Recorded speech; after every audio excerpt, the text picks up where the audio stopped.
Hey everybody, Hi! Julio and Kata here again. Tonight we're doing it a little bit different. We're outside by the fire. Yeah, we thought we'd give you a little outside video, and we haven't done one outside yet. And this is kind of our nightly Ritual. routine, just sitting out by the campfire. This is our alone time that we get without the kids, so it's pretty nice. So we want to touch base on what we've been up to lately. With our hosts, we talked about being in Bryan, Ohio. That's where we are now. Well, we're actually in Edgerton. We are basically in the northwest corner of Ohio, right on the border of Indiana and Michigan. So we're really excited about that. About an hour and a half from my hometown in Ohio, which is Fremont, Ohio. But what we want to do is go over the questions that we put on Instagram and Facebook. We wanted all of you to send us your questions, and we're going to go over them and then give you our answers to them. Hey! Nothing held back.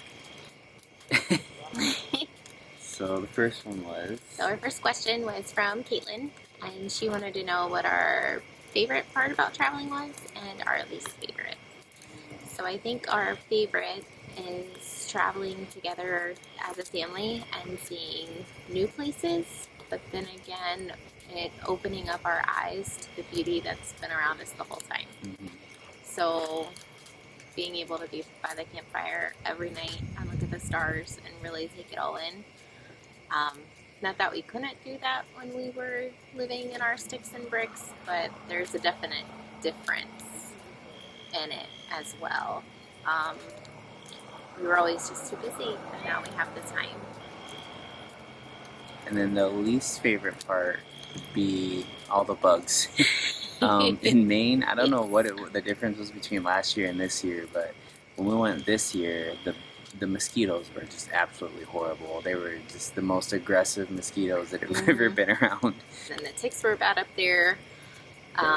Here, like the flies and the gnats. And gnats are horrible. They're around all the time. If we leave the dogs out to lay in the grass, they're completely covered.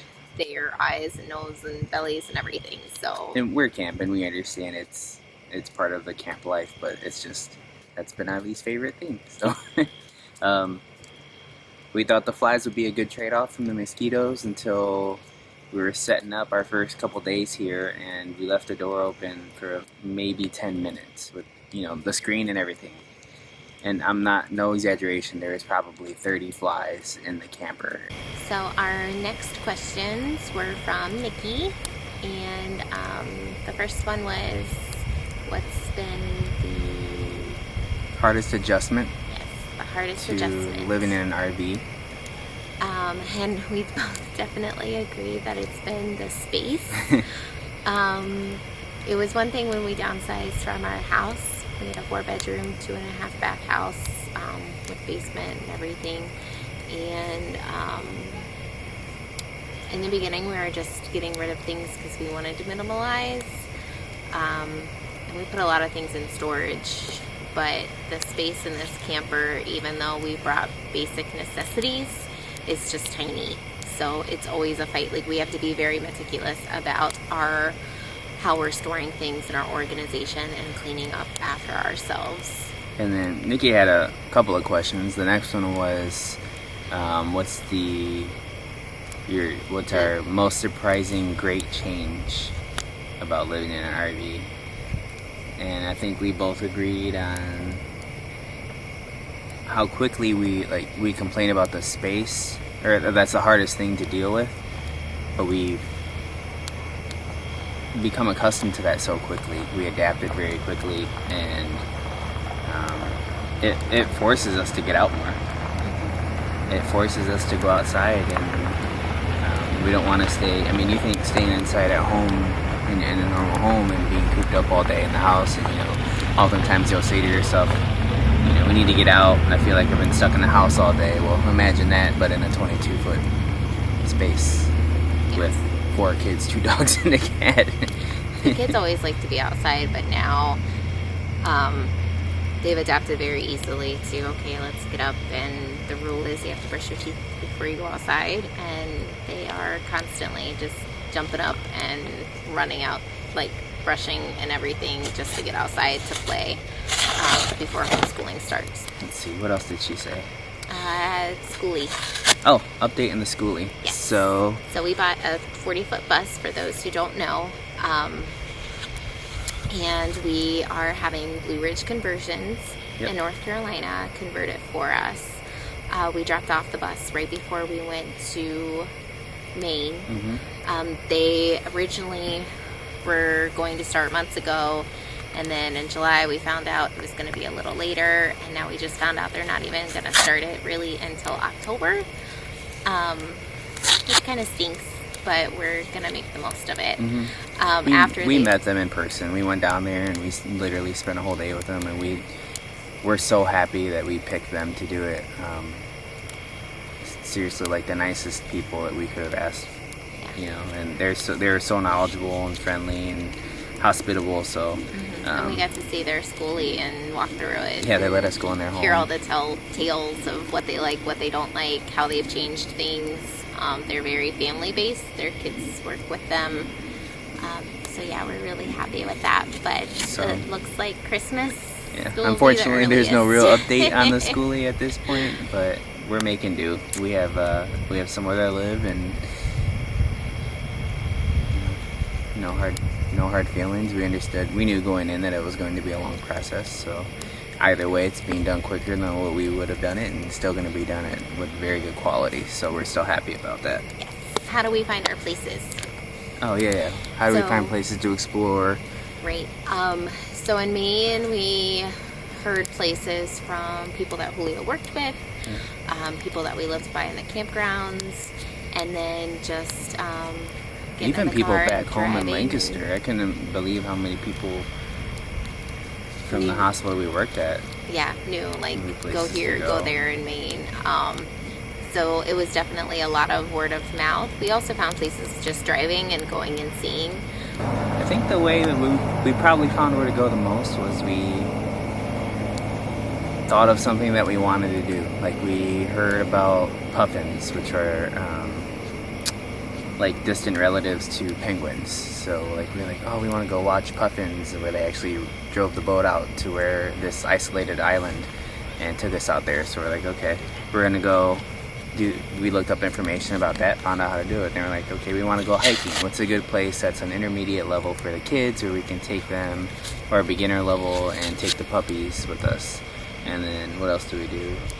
I don't know. Disc they had golf. trolleys down there, you know, disc golf. We just thought of things that we wanted to do while we were there, and whether by word of mouth or just things that were kind of isolated to Maine, specific places to hike, or the trolleys or the puffins, which that's one of the only places in the United States, I believe, that you can go see puffins. So we're like, yeah, we have to go do that while we're here.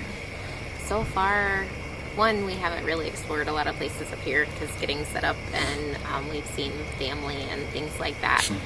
But driving back and forth to Fremont, there's a lot of places we want to go.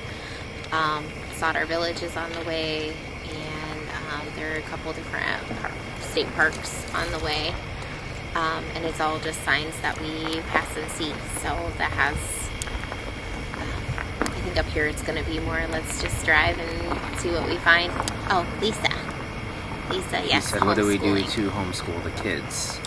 So, state of Ohio, the laws are more lenient than what I anticipated, but more strict than other states too. So we have to have a minimum of 900 hours of homeschooling per year.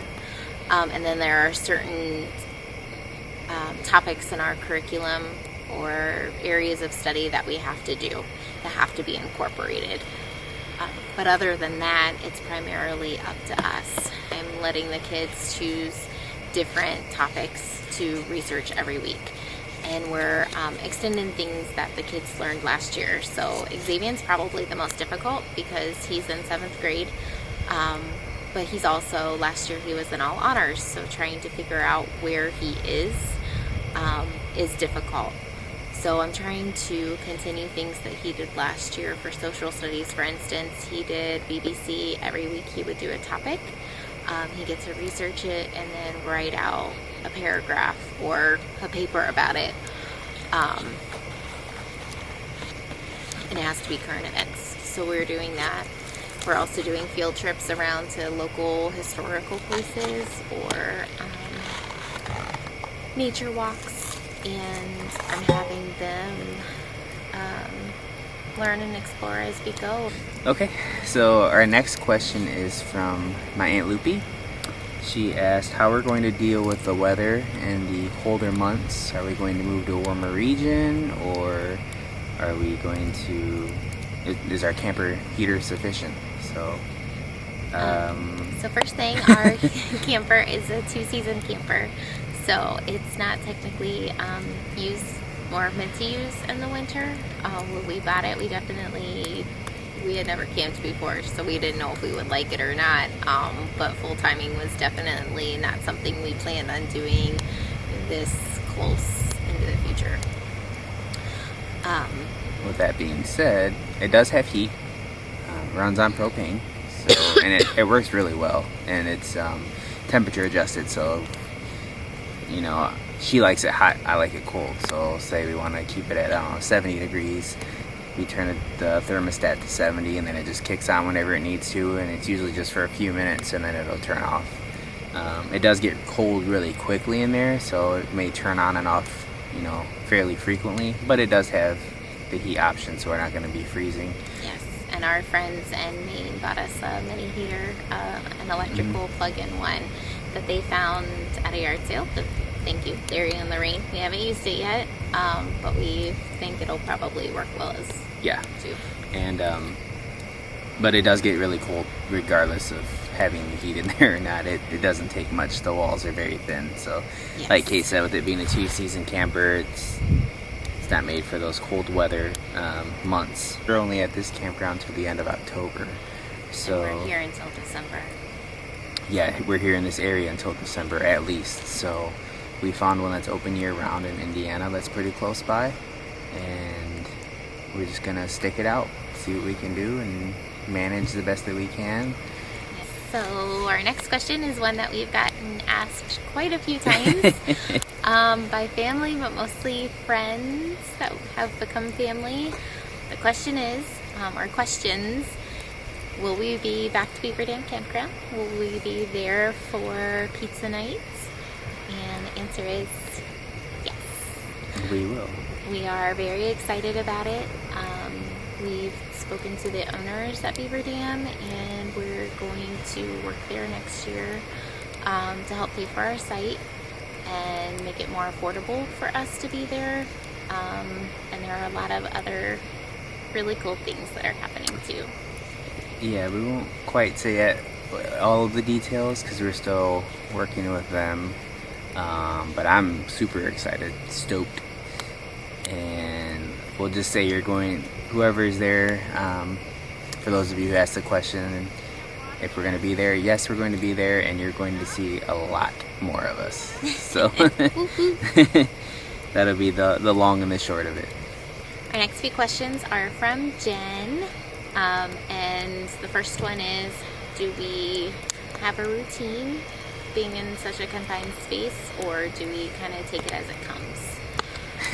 I'd say being in the confined space like we are, there's only so much routine you can have, so you definitely have to be able to take everything as it comes. Mm-hmm. For instance, in the mornings, Julio gets up and goes to work on his own. The rest of us are sleeping. But once the kids get up, we have a routine. So everybody goes to the bathroom, I open the bed, we all get our clothes out, get dressed. I've already brushed my teeth, and the kids feed the animals, put the leashes on them, and I take them for a walk as they brush their teeth and finish getting ready for the day.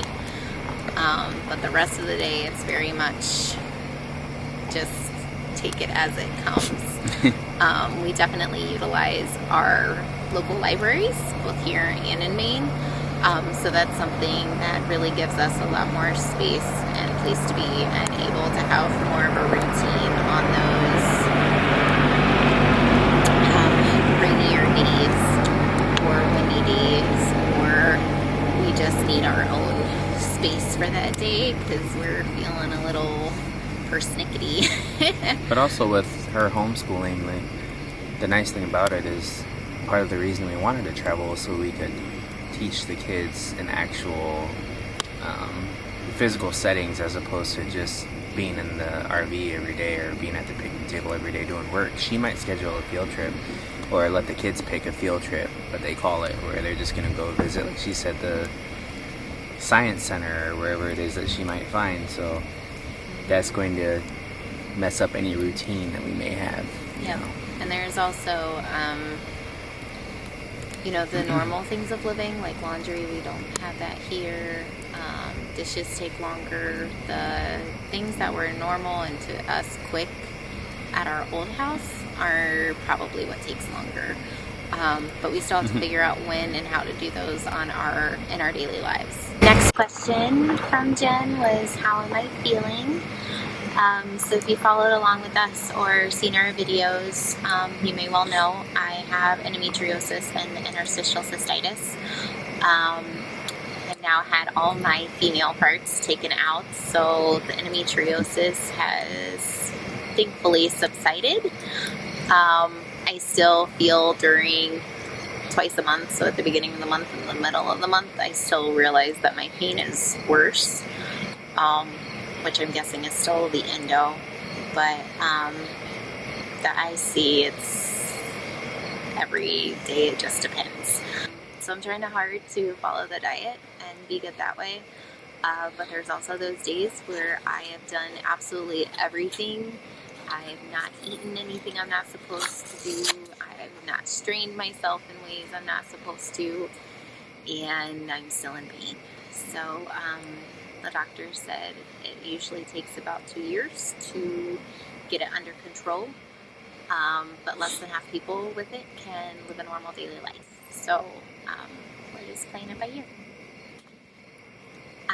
The other question from Jen is, are we close to Lancaster, or will we be in Lancaster soon, and will I be coming to Forest Row School?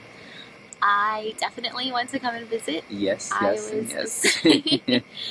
a school nurse there the last 2 years, and the hardest thing on me was leaving the kids there and the people that I worked with. If you're in the area and you have time to volunteer there. Or if you need a job, go and get a job there. You'll feel a completeness in your life that you were missing. So yes, we're close.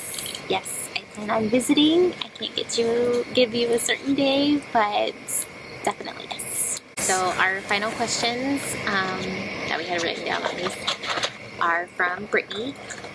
She wanted to know, do we plan on upgrading our camper? You now know that we will have a school done when roughly it'll be finished. So yes, we definitely do. Timeline, hopefully December. The other question... Pretty straightforward. Yeah. The other question had to do with privacy and intimacy, so earmuffs for the kids. And moms. So, privacy, just in general, the kids usually it's the kids will go and play at the playground or ride their bike somewhere, go fishing, or we'll just send them outside and say, you need to get busy. And we lock the door when needed, just so they don't walk in 5 times during a conversation. Or also, like you see tonight, we come outside and we sit around the fire. Yeah. So, I mean, to be honest, even when we were home, if you have kids, you never really truly have privacy. They'll walk in on you when you're going to the bathroom or taking a shower or whatever it is. So, do we all, any of us truly have any privacy now? As far as intimacy, I think we just get creative. Yeah. The kids oftentimes will wake up in the morning on the weekend and say, hey, can we go to the playground? The playground's, I don't know, maybe... I'm bad with distance. It's a walk. It's not like maybe a quarter of a mile. Probably not even that far, but it's far enough to where it's not like they could go back there and run back like every 2 minutes. Yeah. Also, what we have here, but we didn't have in Maine, is family nearby. So this is a definite change from when we were up there. If you're lucky enough, which not that we took advantage of this, our kids planned out this day that they wanted us to have some quality time together because Kate kept mentioning to them how much, mommy and daddy needed to have a date night. So they went to our two neighbors who are super nice, Larry and Jim, and asked them if they could basically watch. They asked them if they could watch them so mommy and daddy could have a date night.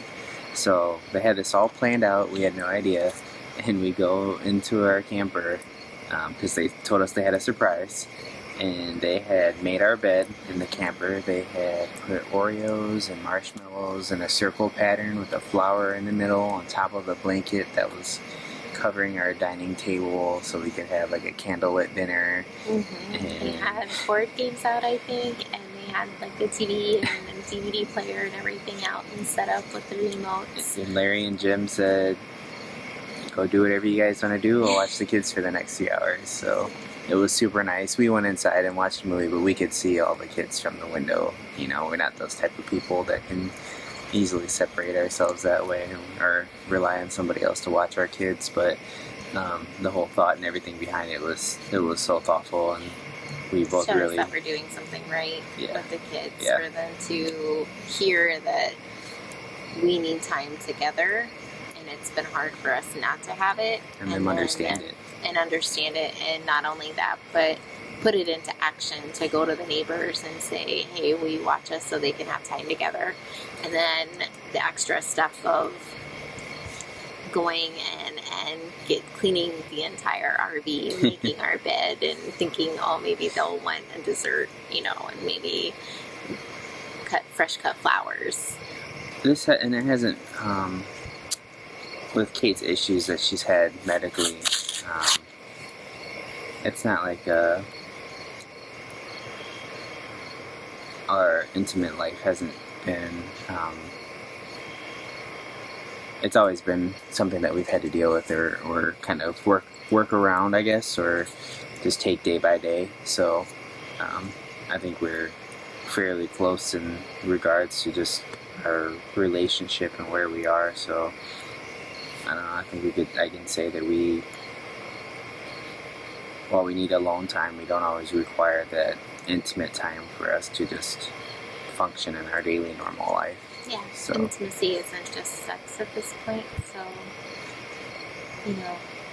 watching a movie, cuddled up when the kids are sleeping, kissing, things like that. It's more of, rather than, getting down tonight. So one question that we have been asked a lot, or at least I have, is how are the kids adjusting without a home, and how are we adjusting without that home base? Because when people hear traveling full time, they think, oh my goodness, you don't have a home anymore. How are the kids dealing with it, just moving from place to place? And they just must feel lost. However, what we've learned is home is that camper. Home is wherever we all are. So it doesn't really matter to them if we have a normal sticks and bricks house or if we're living in the camper. I'm pretty sure we could live in a hotel room or a tent, and they would be okay. They're getting it. Like, I don't think the transition's been too hard for them, but the initial move was harder for them. But they're understanding. We say we're going home, they know that means we're going back to the camper. And there's been a few times they're like, wait, home like the camper? And we're like, yeah, that is our home. That's where we live now. They're like, oh, okay. So it was hard. When we talked about selling our house, and then it was hard. And then when we talked about traveling full time, our youngest took it the hardest. Or not our youngest, sorry, our 7-year-old took it the hardest, Emiliano. But then once we finally moved, it was the hardest and has been the hardest on our oldest, Xavier, who's 12.